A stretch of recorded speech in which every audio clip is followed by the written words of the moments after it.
Satuan Polisi Pamong Praja. Ya, sering terdengar nama itu di telinga kita. Meski dinilai buruk oleh sebagian masyarakat, namun di balik semua itu ada perjuangan yang sangat membantu penegakan peraturan pemerintah daerah. Tidak hanya laki-laki, Sri Kandi pun ikut turut ke lapangan untuk mengemban tugas dan tanggung jawab yang besar. Siapakah Sri Kandi Satuan Polisi Pamong Praja kali ini? Ikuti podcast Mako Suara Cita.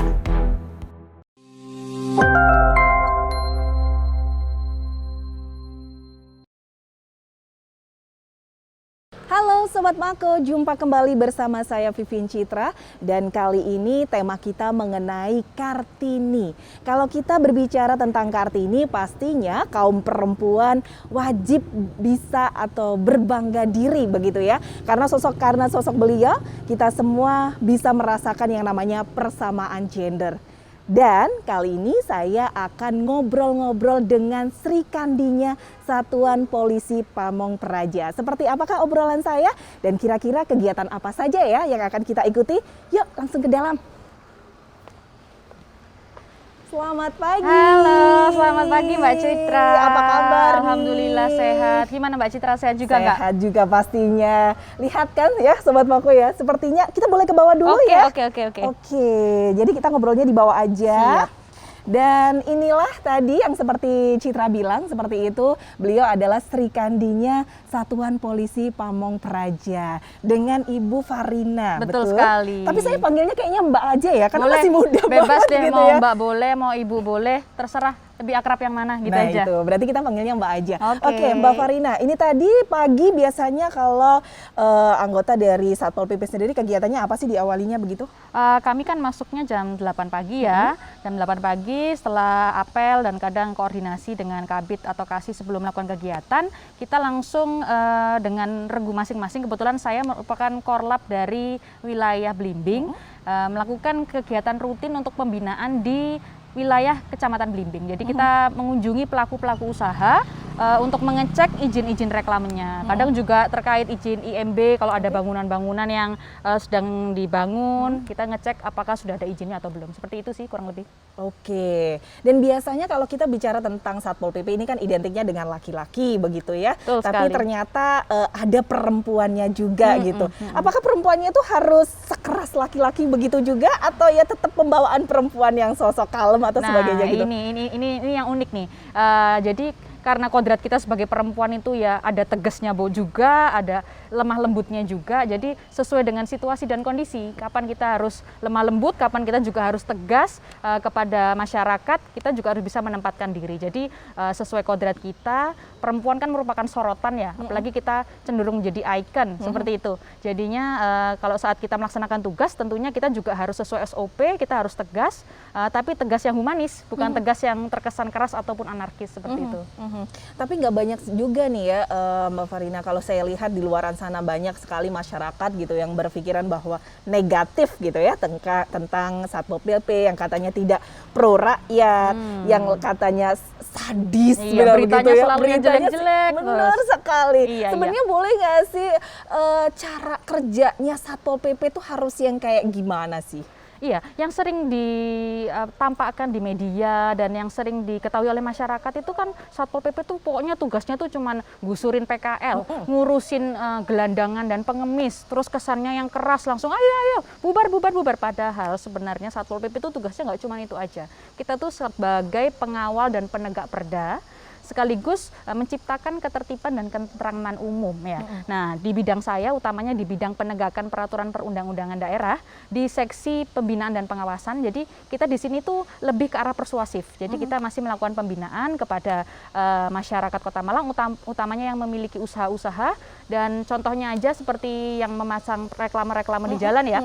Itu kita sesuai dengan Perda Nomor 4 Tahun 2006, kita selalu secara rutin dan kontinu itu mengecek perizinannya. Nah, di situ Kalau seandainya mereka sudah ada perizinannya, berarti sudah lengkap, sudah selesai lah SOP kita. Tapi seandainya belum bisa menunjukkan, ada SOP lanjutan, teguran 1, teguran 2, teguran 3, sampai akhirnya nanti bisa sampai ke sidang tipiring. Nah, itu di arah ranah justisinya seperti itu. Jadi nggak semuanya Satpol PP yang dilihat masyarakat kan yang di lapangan-lapangan aja. Sebenarnya ada kok yang di kantor, ada kok yang melakukan sosialisasi seperti saya, contohnya seperti itu. Seperti itu sih. Oke. Dan biasanya kalau tadi disebutkan juga bahwasanya ada peringatan 1, kedua, ketiga, dan juga lain sebagainya. Berarti tidak serta-merta ketika saat itu menemukan satu kasus begitu ya, langsung ditindak saat itu juga, atau mungkin yang para PKL langsung diangkut dagangannya begitu, atau ada peringatan memang? Tentunya tidak mungkin ya, kita ada SOP-nya dan sebenarnya di berita-berita itu sebenarnya kan oknum ya. Kalau dari kita sendiri terutama di Kota Malang ini, saya kira sih kita sudah dibekali dengan komunikasi yang cukup baik ya. Jadi kita tuh bagaimana pendekatan dengan masyarakat, tidak seolah-olah langsung main gusur, main angkut. Ada peringatan pertama dulu secara humanis, peringatan secara persuasif. Apabila tidak diindahkan, nanti ada peringatan berikutnya lagi untuk PKL dan Anjal ya. Itu nanti baru ada tindakan yang mungkin dibawa ke kantor dan dibuat BAP dan lain sebagainya. Tapi kalau seperti saya, saat pembinaan awal belum bisa menunjukkan izin, ada jangka waktu 15 hari untuk bisa keluar teguran pertama. Nah, di teguran pertama nanti belum bisa menunjukkan lagi, selama 7 hari keluar teguran kedua.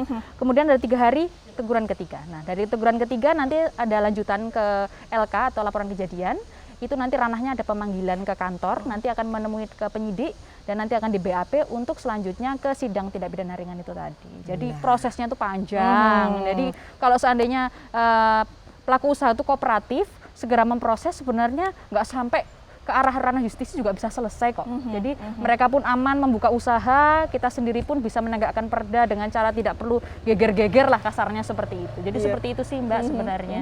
Jadi ini mungkin yang tidak banyak diketahui oleh masyarakat gitu ya, bahwasanya ada prosedur yang harus dijalani terlebih dahulu sebelum melakukan sebuah tindakan begitu. Nah, kalau saya tadi lihat ke sini sekeliling di kantor Satpol PP ini, ternyata perempuannya juga banyak begitu ya. Sebenarnya kalau di kantor Satpol PP-nya sendiri perempuannya itu mungkin hanya 20% mungkin dari jumlah anggota semuanya. Kita untuk ASN-nya tidak sampai puluhan ya, hanya belasan saja, dan dibantu oleh teman-teman TPOK, teman-teman dari tenaga kontra itu juga jumlahnya lebih banyak laki-laki daripada perempuan. Cuman kadang kan perempuan di sini kita diunggulkan di depan, supaya apa sih, supaya ya membangun image juga yang lebih baik. Kalau laki kan kesannya di berita pun kita orang lebih tertarik dengan berita dengan orang perempuan, karena perempuan kan cenderung lebih menarik, lebih bisa lebih bisa membawa suatu suasana itu bisa lebih ayem dibandingkan dengan laki-laki yang kadang kaku seperti itu ya. Jadi sebenarnya kita tuh minoritas lah di kantor ini sebenarnya gitu, tapi sebenarnya happy aja karena kita punya tim yang solid. Jadi meskipun kita perempuan sedikit, tapi teman-temannya guyup, bisa membawa diri, bisa berada di tengah-tengah teman-teman tim laki-laki pun tuh saling melindungi, gitu, saling membackup satu sama lain seperti itu. Ini perempuannya juga diterjunkan juga ke lapangan gitu? Tentu. Jadi nggak hanya admin di dalam, pastinya ada perempuan, laki-laki juga ada. Di lapangan pun perempuan juga ada, apalagi jaga demo, ada kegiatan-kegiatan tambahan itu juga banyak sekali. Justru perempuan tuh sering dilibatkan sih di situ. Jadi kita dituntut untuk strong, nggak kalah sama laki-laki, kita dipukul rata sama semua. Benar. Jadi perempuan pun juga bisa sama dengan laki-laki setara betul begitu sekali, ya. harus. Nah, kayaknya lebih seru kalau obrolan kita lanjutin sambil naik mobil patroli gitu kali ya. Boleh ya Mbak ya? Boleh banget. Malah saya seneng nih. Hari ini ada tamu spesial yang mau ngikutin kegiatan saya hari ini. Aduh, ini pengalaman pertama saya. Oke. Naik mobil Satpol PP. Seperti apa serunya? Kayaknya langsung ikutin kita berdua. Yuk, Mbak, kita itu kemana? di sebelah situ ya. Oke. Nah Mbak, ini kebetulan regu saya pegang wilayah Blimbing, dan hari ini kita akan melakukan kegiatan seperti biasa, kegiatan rutin, giat pembinaan dan pengawasan bersama regu dari Kecamatan Blimbing. Oke, jadi sudah dibagi-bagi ya? Sudah ada 5 kecamatan. Boleh kita berarti naik langsung? Oke, langsung naik ke belakang. Yuk.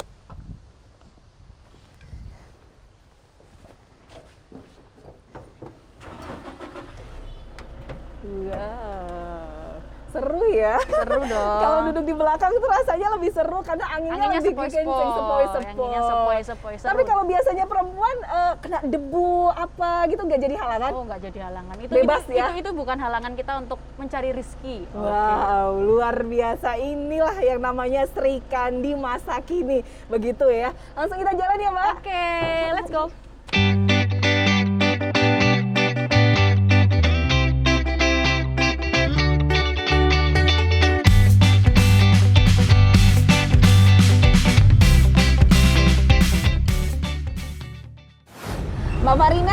biasanya kalau habis keluar dari kantor gitu ya, ini kali ini kan kita akan patroli nih. Iya. Lebih ke mana? Ke PKL kah atau apa untuk yang hari ini? Kalau saya kebetulan di bidang PPUD ya, di penegakan peraturan perundang-undangan daerah, terutama di seksi pembinaan dan pengawasan itu kita lebih ke arah ngecek perizinan sih Mbak, perizinan terkait reklame, terkait IMB. Jadi kita ranahnya nggak ke arah ngurusin PKL, ngurusin Anjal itu bukan. Jadi memang ada pembagiannya sendiri-sendiri begitu? Tentu, jadi ada bidang-bidang tersendiri, ada bidang KKU, ada bidang PPUD itu tadi. Oke. Nah, kebetulan saya di PPUD, jadi kita tuh lebih ke arah persuasifnya dulu, belum tindakan lah kasarannya. Nah, nanti yang di bidang KKU yang tetap ketertiban dan ketentraman umum itu lebih ke arah langsung penindakan, seperti kayak copot reklame, seperti langsung ngangkut Anjal tadi, langsung ngangkut PKL tadi, seperti itu. Oke. Kalau gabung di Satpol PP sendiri apakah sudah lama? Saya gabung tuh sebenarnya masih baru loh Mbak, mulai awal 2021. Jadi kebetulan saya itu ikut rekrutmen CPNS di tahun 2019, kemudian diterimalah di Satpol PP ini dan masuk per awal Januari 2021. Jadi masih 1 tahun lebih lah. 1 tahun lebih ya, tapi memang sudah luar biasa, gaya persuasifnya juga dapat seperti itu. Tapi memang ini sedikit informasi untuk Sobat Mako semuanya, bahwasanya Mbak Farina ini dulunya gitu ya, kalau kita lihat backgroundnya, saya kemarin sempat searching, kemudian lihat CV-nya begitu. Beliau ini termasuk dalam paguyuban Kakang Bayu Kota Malang. Betul banget. Kemudian paguyuban Duta Politik juga. Betul. Terus masuk di Grand Miss Matos kalau nggak salah Iya, ya. betul. Jadi memang sudah backgroundnya tuh sudah bisa pembawaannya begitu ya. Jadi kalau berhadapan dengan masyarakat sepertinya tidak ada kendala begitu. Ya, karena memang dulu tuh dari hobi sih awalnya Mbak. Untuk kuliah tuh saya justru nggak aktif di kampus, tapi lebih suka kegiatan-kegiatan kayak ikut pageant, ikut duta-duta. Nah, di situ saya terlatih untuk public speaking-nya. Kemudian terlatih juga pembawaan dirinya, cara berpakaian, cara berpenampilan, cara bersikap, otomatis tuh ke bawah. Nah, itu ternyata manfaatnya banyak banget di pekerjaan. Bisa seperti kebawa itu begitu ya. iya. Jadi kalau misalnya Sobat Mako berpikir, aduh ini kenapa bising sekali begitu ya? Karena memang posisinya kita berada di dalam mobil Satpol PP, ini kondisinya terbuka. Jadi secara nggak langsung memang suara mobil, suara motor ini pasti akan menyatu dengan alam. Benar sekali. Dan posisi kita duduknya pun harus berpindah ya Mbak. Iya. Ini untuk mencari keamanan juga, jangan sampai jatuh atau apa. Ini kan juga dikondisikan. Apalagi pengalaman pertama nih. Benar sekali. Tadi saya agak deg-degan. Tapi ternyata ketika sudah merasakan naik mobil Satpol PP begitu ya, rasanya juga lumayan juga begitu. Iya. Tapi seru kan Mbak? Seru banget. Oke. Nah Mbak Farina, selama kurang lebih 1 tahun lebih ya bergabung di Satpol PP ini, pengalaman seperti apa sih yang nggak terlupakan gitu? Pengalaman yang nggak terlupakan, sebenarnya kerja di Satpol PP itu merupakan tantangan tersendiri ya menurut saya, karena kita langsung bersinggungan dan berhadapan dengan masyarakat yang karakternya tuh ternyata beraneka ragam. Oke. Nah itu suaranya bercampur dengan jalanan.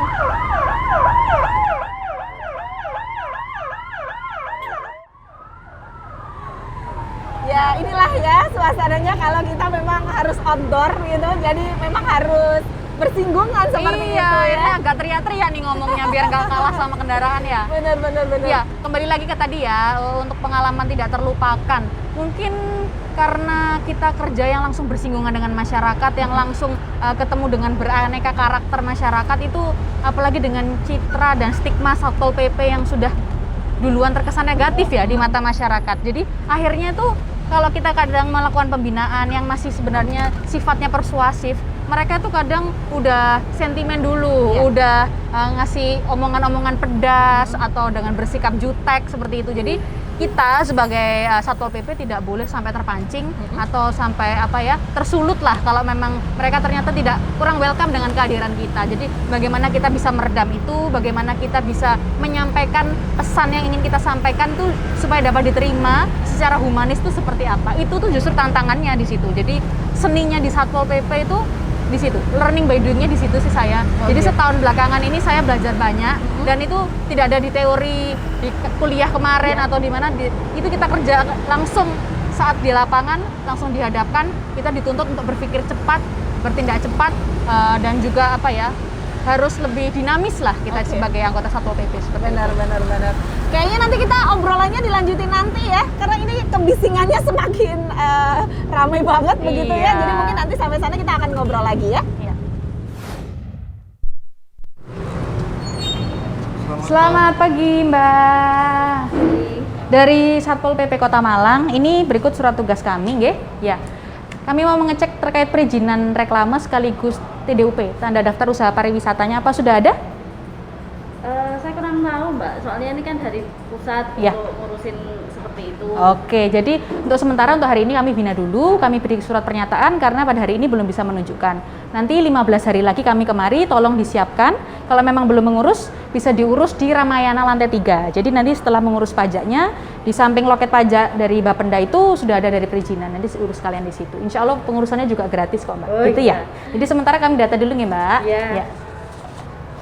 Biasanya ini yang didata apa aja sih Mbak Farina? Kalau kayak ini kebetulan ini kan salah satu resto ya, resto makanan cepat saji. Jadi kita pastinya di sini kan ada reklame yang menunjukkan identitas dari usaha ini. Itu kita minta izin reklame tetap atau permanennya sama tanda daftar usaha pariwisata. Oh, gitu. Jadi ada 2 yang kita minta di situ. Nah, kebetulan di tempat kita ini sekarang masih berupa bukti pajaknya. Jadi sudah membayar tapi belum memiliki izin. Nah, dari bukti pajak tadi bisa sebagai dasar untuk mengurus perizinan itu.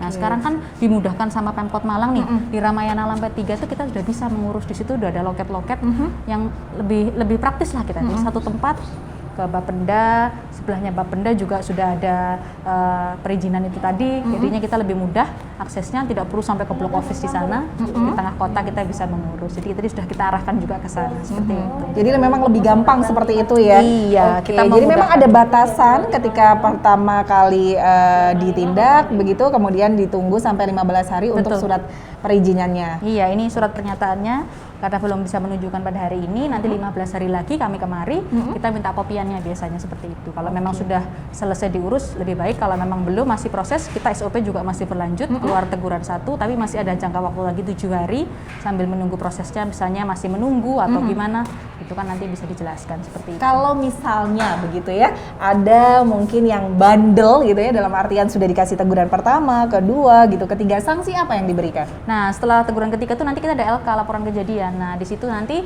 ranahnya ada pemanggilan nanti menghadap ke penyidik PPNS di Satpol PP, kemudian nanti bisa di BAP kalau memang masih belum bisa menunjukkan juga, dan ranahnya nanti ujungnya tuh ke sidang Tipiring. Nah, jadi kita nanti arahnya ke sana. Akhirnya membayar denda jatuhnya kan ke retribusi, masuknya ke PAD juga, seperti itu. Biasanya kalau untuk denda berapa gitu tuh? Nah, itu tergantung keputusan hakim, jadi tergantung kasusnya juga. Kalau kasus untuk prostitusi beda lagi, untuk PKL beda lagi, untuk kayak reklame juga beda lagi, itu beda-beda. Yang paling mahal gitu, kisarannya ada? Paling mahal ya jutaan bisa sih, jadi semakin tidak kooperatif kayaknya membuat hakim juga akhirnya tega, kasarnya tega. Tapi kalau semakin kita kooperatif, maksudnya ada itikat baik, otomatis juga bisa meringankan juga, seperti itu. Oke. Tapi nggak ada sampai sanksi pidana seperti itu gitu Enggak, Mbak? karena kan kita perda kan cuma sampai Tipiring aja. Beda sama pidana-pidana yang kayak ranahnya di kepolisian, itu pasti nanti bisa sampai ke pengadilan umum seperti itu. Kalau kita kan lebih ke Tipiring seperti itu. Jadi dilakukan pembinaan ya, biasanya seperti itu. Iya. Gimana Bu, tadi deg-degan waktu datang semuanya? Kan saya kira prokes. Oh ya, sekalian ya Mbak, ini sesuai dengan himbauannya wali kota untuk kayak resto-resto seperti ini untuk ditutup tirai separuh. Jadi meskipun ini take away ya, tapi siapa tahu lagi ada yang makan di sini, nanti ada yang lewat ngiler deh. Ya, itu ya. Karena Tolong puasa Mbak, ya. Iya, Mungkin selama kalau bulan setelah puasa aja. boleh lah ya untuk Iya. dibuka kembali. Ini aromanya di sini aja sudah Sudah menggoda. Oke, boleh dilanjutkan lagi Iya. kalau begitu. Oke, nah ini berarti udah selesai. Terus Sudah. sebentar lagi kita akan kemana lagi? Selanjutnya ini kebetulan ada tamu dari provinsi untuk mengecek aplikasi Peduli Lindungi di mal-mal. Jadi kita nanti ini juga termasuk salah satu tugas dan fungsi Satpol PP. kita akan membantu dari Satgas Covid untuk prokes-prokes juga ya. Ini kan masih masa pandemi, jadi tetap digencarkan terus. Oke. Masih ikut kita kan? Masih dong. Sobat Mako di rumah juga masih penasaran kan seperti apa gitu ya. Kali ini kita langsung aja ke lokasi kedua kita. Yuk. Kasih ya Mbak. Makasih. Nah Sobat Mako, kali ini kita sudah ada di lokasi kedua kita ya Mbak Farina. Ini sedikit berbeda dari tempat yang pertama tadi. Kali ini kita berada di salah satu mall yang ada di Kota Malang begitu. Kali ini kita untuk pengecekan apa di sini Mbak Farina? Iya, jadi kebetulan kita lagi kedatangan dari Satpol PP Provinsi Jawa Timur ya, ada Bapak Ibu di samping saya ini. Kita dari Satpol PP Kota Malang mendampingi untuk pengecekan aplikasi Peduli Lindungi di mal-mal, di hotel, dan juga di pelaku usaha lainnya seperti resto juga. Oke, berarti kali ini gabungan antara provinsi dan juga Kota Malang, begitu Betul ya? sekali. Kegiatan seperti ini apakah sering dilakukan begitu? Iya, secara berkala nggih Pak ya. Jadi kunjungan itu secara berkala. Oke, jadi memang kali ini kita akan bersama-sama dengan provinsi dan juga Satpol PP dari Kota Malang untuk langsung melakukan pengecekan aplikasi Peduli Lindungi. Jadi seperti apakah prosesnya nanti untuk pengecekannya? Kayaknya langsung aja kita masuk ke dalam ya. Monggo. Kalau dilihat di sini kan Satpol PP turut hadir gitu ya untuk langsung mengecek ke lokasi di mall seperti itu, akses untuk Peduli Lindungi. Apakah ini juga salah satu dari tupoksinya Satpol PP sendiri seperti itu? Ya betul, karena ini kan aturan dari Pergub 3. Ini kan revisi dari Pergub 53 itu di situ adalah tentang protokol kesehatan. Cuman di Pergub 3 itu kan ada tambahan aplikasi Peduli Lindungi. Dan salah satu penegak hukum atau penegak hukum peraturan daerah adalah Satuan Polisi Pamong Praja. Makanya kami bergabung dengan Kota Malang karena Kota Malang yang punya wilayah di Malang, saya provinsi. Tapi untuk saat ini kami dari provinsi masih tetap mengimbau atau monitoring atau pembinaan kepada pengusaha-pengusaha itu agar memasang barcode aplikasi Peduli Lindungi. Tapi juga saya pesan kepada yang pengendali di sini, kalau apa artinya dipasang tapi semua orang yang masuk tidak ada penekanan untuk barcode aplikasi Peduli Lindungi. Begitu. Jadi memang tidak hanya Kota Malang saja, mungkin kalau dari provinsi seperti itu ya Pak. Kota-kota lainnya pun juga sama dilakukan sidak begitu? Setelah Pergub 3 ini keluar, kami sudah menjadwalkan di seluruh Jawa Timur. Jadi cuman ini adalah bertahap gitu loh.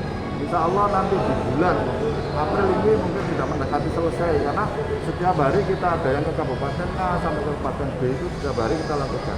Oke, ya baik ya. Jadi memang benar nih ya Sobat Mako, kalau dilakukan pengecekan di aplikasi Peduli Lindungi ini juga salah satu untuk mencegah gitu ya menyebarnya virus ini lagi seperti itu ya Mbak ya. Betul sekali. Kalau biasanya di Kota Malang sendiri nih Mbak Farina, ketika ada mall, tadi dijelaskan sama Bapak bahwa mall, kemudian pengusaha-pengusaha juga harus memasang barcode seperti ini. Apakah ada pelanggaran atau mungkin perusahaan mall yang lain yang tidak melakukan memasang barcode seperti itu? Mungkin kalau untuk mall sudah lumayan tertib ya, di Kota Malang sudah mulai sadar semua kalau memang kewajibannya, karena peraturan-peraturan terbaru tuh pastinya terus di-upgrade ya oleh mereka pengelola usaha-usaha itu. Jadi belum sampai kita tegur pun mereka sebenarnya sudah menyiapkan itu semua. Tapi kalau seandainya masih ada yang terselip, masih ada yang kita saat sidak mendadak kayak resto-resto kecil yang masih belum, tetap kita ingatkan secara persuasif dan humanis seperti itu. Oke, ya.